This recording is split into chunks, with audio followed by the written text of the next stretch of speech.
Hello everyone, क्या हाल चाल। Welcome to my channel. So guys, आज मैं अपने ड्रॉप ईयर का एक्सपीरियंस आपके साथ शेयर करना चाहता हूँ।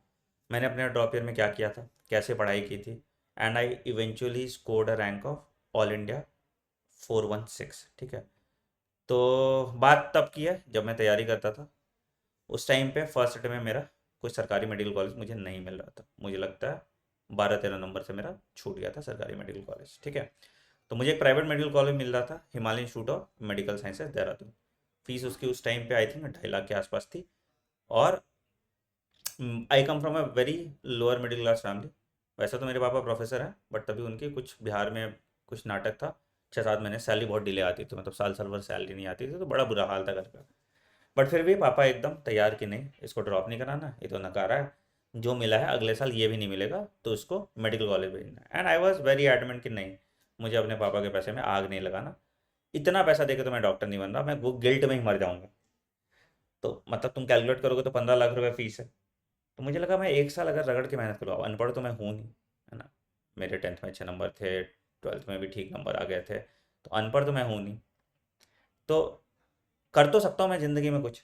तो मेरा था कि नहीं, करेंगे तो तैयारी, और 15 लाख बचाएंगे और प्रूव करके दिखाएंगे कि हम सरकारी मेडिकल कॉलेज में पढ़ेंगे, नहीं जाएंगे हम प्राइवेट मेडिकल कॉलेज। ये मेरा एकदम बिल्कुल शुरू से क्लियर एजेंडा था। जिससे मेरी लड़ाई हुई पापा से। पापा ने बात करना छोड़ दिया था 2-3 महीने, बिल्कुल, कि तुम अपने मन का चला रहे हो, एक साल और ख़राब करोगे, बुढ़े हो जाओगे डॉक्टर बनते बनते। ये बहुत ताना आया कि तुम्हारे बस का नहीं है, ये नहीं हो। और प्लस रिलेटिव्स वैसे ही चढ़ाते थे, और भेजिए बेटा को दिल्ली, बिगड़ जाएगा, ये होगा वो होगा। तो फिर मैंने क्या किया, मेरे बड़े पापा के बेटे थे, तो मैं उनके साथ जाके रहने लगा था। और वैसे ही मैनेज करता था, मतलब मैंने कोई कोचिंग ज्वाइन नहीं की तभी। उसके बाद फिर एक कोचिंग में मुझे स्कॉलरशिप मिल गया था अच्छा खासा, तो मैं वहाँ एडमिशन ले लिया और मैं वहाँ से तैयारी करने लगा। ठीक है।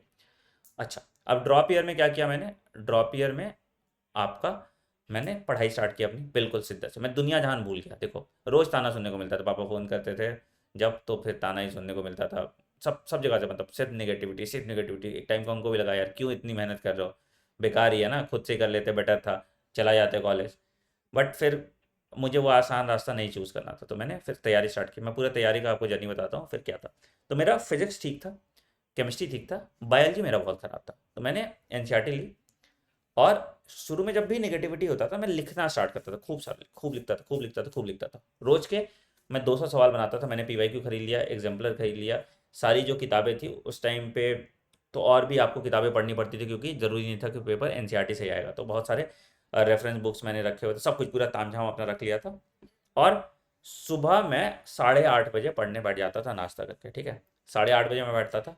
एक शिफ्ट में मैं 8:30 से 1 बजे तक का शिफ्ट खींचता था। ठीक है। फिर 1:30 मैं फिर लंच करने चला जाता था। 1:30, 2:30, 3 बजे, 3 बजे तक लंच करता था, थोड़ा 15-20 मिनट आराम किया।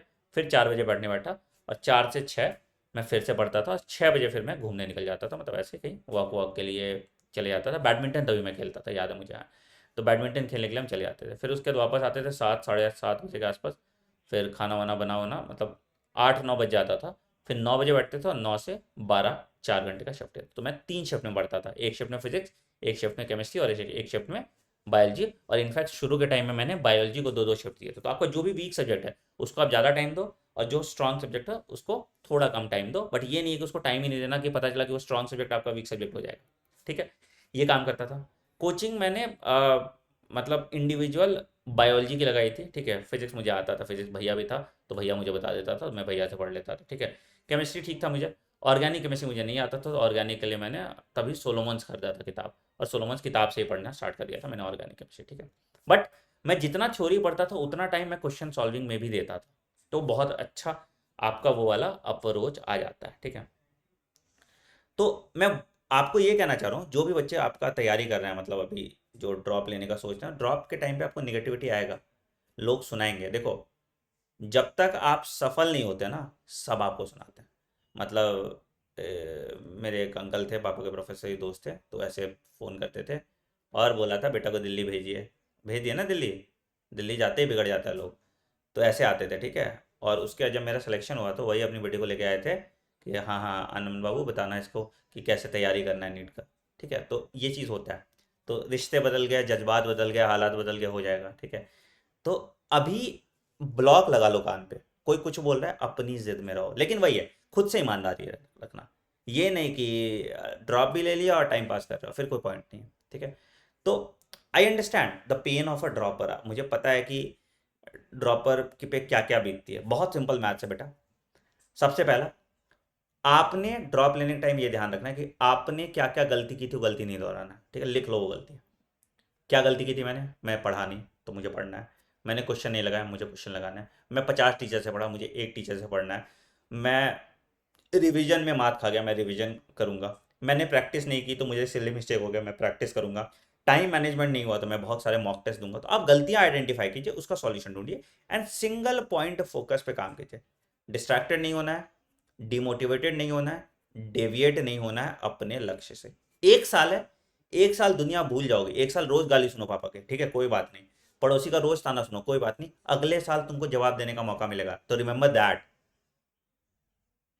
फोड़ दोगे तुम, मैं बता रहा हूँ, ठीक है। मेरे ऐसा जब गधा आदमी फोड़ सकता है ना, तुम फोड़ दोगे। मैं सपने में नहीं सोचा था लिटरली कि मेरी ऑल इंडिया रैंक 416 आएगी। पैंट खोल कर डांस किया था छत पे। जो हाल था मेरा 11 12 में, सब निगेटिविटी में, कुछ नहीं कर पा रहे थे, ठीक है। पुराने बच्चे जो होंगे वो जानते होंगे, मेरा वीडियो देखा होगा उन्होंने, ठीक है। तो जब मैं कर सकता हूँ ना भाई, जिस मेंटल सेट में मैं था, जितना ब्रोकन मैं था, वो मैं कर सकता हूँ, तो तुम तो दबा के करोगे। Mark my words. बट वो लगन होना चाहिए ना, अंदर से अगर तुम्हारे नहीं आ रहा ना, तो फिर कोई फायदा नहीं है, ठीक है। अगर तुम वीक हो, अगर तुम्हें लग रहा है कि हाँ हाँ ये कर लेते हैं, ये कर लेते हैं, मेरे अंदर हिम्मत नहीं है, तो भाई कमजोर के लिए थोड़ी बना है। सर्वाइवल ऑफ द फिटेस्ट पढ़ा है ना। कमजोर दिल वाले, कमजोर दिमाग वाले और कमजोर जज्बे वाले लोगों के लिए कोई कंपटीशन नहीं बना। आप सक्सेस डिजर्व ही नहीं करते। फिर करो, नौकरी करो, वही स्टैंडर्ड, मतलब अपना जो स्टैंडर्ड काम है, रोज का धक्का खाओ, रोज स्ट्रगल करो, एवरेज लाइफ जियो, है ना। एक्सपेरिमेंट नहीं करोगे, रिस्क नहीं करोगे, तो बड़े नहीं बनोगे तुम। किसी का भी सक्सेस स्टोरी देख लो, ठीक है। उन्होंने ज़िंदगी में कुछ रिस्क लिया है और फिर उस रिस्क पे मेहनत किया है। सिर्फ बेवकूफ़ की तरह रिस्क भी नहीं लेना कि दीवार में मैंने सर मार लिया, ओ माय गॉड कितना स्मार्ट है, नहीं। रिस्क लीजिए, बट रिस्क वैसा लीजिए जिसको आप इम्प्लीमेंट कर पाइए, है ना। अब सोचो मैं मेडिसिन छोड़ के मैं टीचर बना, बढ़िया डॉक्टर में करियर था, क्या बढ़िया था। हंसता था लोग, मेरा ट्यूशन मास्टर बनाया, होम ट्यूशन पढ़ाता है, 400 रुपये घंटे पे मैं पढ़ाता था, ठीक है। अगर मैं अपने टीचिंग में ईमानदारी नहीं दिखाता, ऐसे ही घटिया, मुझे नहीं आता था पढ़ाना, कोई एक्सपीरियंस थोड़ी था मुझे टीचिंग का। मैंने रगड़ा, शुरू में बहुत ख़राब पढ़ाया, बच्चों ने गालियाँ भी दी कि अरे क्या पढ़ा रहा है, इसको क्या आता है, ठीक है। धीरे धीरे मैंने इम्प्रूव किया, मैं 12 12 घंटे लगातार पढ़ाया और फिर आज मैं इस मुकाम पे पहुंचा हूं। तो आपको भी मेहनत तो करना पड़ेगा, इनपुट मैट्रिक्स पे तो काम करना ही पड़ेगा ना भाई। समझ में आया मेरी बात? चलो ग्रेट। तो अगर आप ड्रॉपर हैं, ठीक है, अगर आप ड्रॉप लेने का सोच रहे हैं और मेरे साथ ड्रॉप लेना चाहते हैं, तो मेरा एकलव्य बैच नीट 2023 के लिए आ रहा है ऑनलाइन। 21 तारीख को बैच है, उसमें रेफरल कोड आनंद यूज़ करके इनरोल कर लीजिएगा। अगर आप ऑलरेडी अन अकेडमी लाइट के सब्सक्राइबर्स हैं या यूएलएफ लिया हुआ है, तो आप नए नंबर से सब्सक्रिप्शन ले लीजिएगा, आपको 20% का डिस्काउंट उस पर मिल जाएगा। रेफरल कोड आनंद यूज़ कर लेना।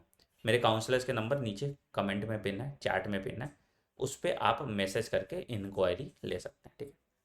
फोकस रहिए, पढ़िए, एक साल मुझे दे दो, ठीक है। अगर तुम मुझे कुछ भी मानते हो ना, बस एक साल मुझे दे दो, जो मैं बोल रहा हूँ अंधे होके फॉलो करो, ठीक है। देखो, तुम बोलोगे सर कि फिनेंशियल कंडीशन ठीक नहीं है, ये नहीं होनी, बेटा मैं समझता हूँ, मेरी भी फिनेंशियल कंडीशन ठीक नहीं थी। 3500 रुपये महीना में रहते थे, बर्तन धोते थे, ठीक है।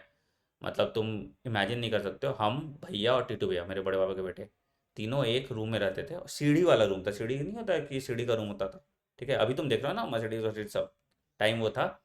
और मतलब उसी में किसी तरह से मैनेज करते थे। और वो भी भैया कॉल सेंटर में काम करते थे, बड़े वाले, तो वो रात में ही आते थे। अब वो रात में आके थोड़ा बात बात कर रहे हैं, उसी चक्कर में एक ही रूम में पढ़ना है, कहीं जगह नहीं है तुमको पढ़ने का। तो मतलब किया यार। अब मैं ब्रैग कभी नहीं करता था कि मैंने बहुत स्ट्रगल किया, ये वो कुछ नहीं, मुझसे भी बुरा हाल में लोगों ने क्रैक किया होगा, ठीक है। तो एक्सक्यूज़ निकालने जाओगे तो दुनिया भर का एक्सक्यूज़ मिलेगा, ठीक है। करने जाओगे तो कर लोगे, फिर तुम्हारी बात लोग सुनेंगे, तुम्हारे एक्सक्यूज़ को लोग सुनेंगे, तुम्हारे सक्सेस स्टोरी को लोग सुनेंगे, अभी नहीं, ठीक है। तो और कोई भी अच्छी चीज़ दुनिया में फ्री नहीं है, बहुत सिंपल सा चीज़ बताते हैं, ठीक है, ये भी समझ लो। तो फोकस रहिए, जुगाड़िए, एक मौका मांगिए अपने पेरेंट्स से, ठीक है। और नहीं अफोर्ड कर सकते हो, ट्यूशन पढ़ के पढ़ाओ, है ना। मेहनत तो करना पड़ेगा आपको, क्या करोगे, ठीक है। कीजिए और बहुत अच्छे से नीट पढ़िए। एक साल मुझे दे दो, और जो मैं बोल रहा हूँ 100% फॉलो करो, पछताओगे नहीं। आई होप आपको इस वीडियो से कुछ सबक मिला होगा। मैं उन पेरेंट्स से भी अपील करना चाहूँगा जो बच्चे को ड्रॉप नहीं लेने दे रहे हैं।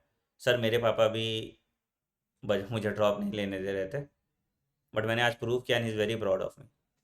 तो आप एक मौका दीजिए। आप अगर इस पर विश्वास नहीं करोगे तो कौन करेगा। On that note I am ending this video. Video पसंद है वीडियो को लाइक कीजिए, चैनल को सब्सक्राइब कीजिए, कमेंट सेक्शन में जरूर बताना आपकी भी कुछ ऐसी स्टोरी है या कुछ भी दिक्कत है, मैं उसको सॉल्व करने की कोशिश करूँगा। ठीक है, कोई भी प्रॉब्लम के लिए आप हेल्पलाइन नंबर जो नीचे कमेंट सेक्शन में दिया है उस पर कॉल कर लीजिए। All the best, take care, bye bye, have a great day, thank you.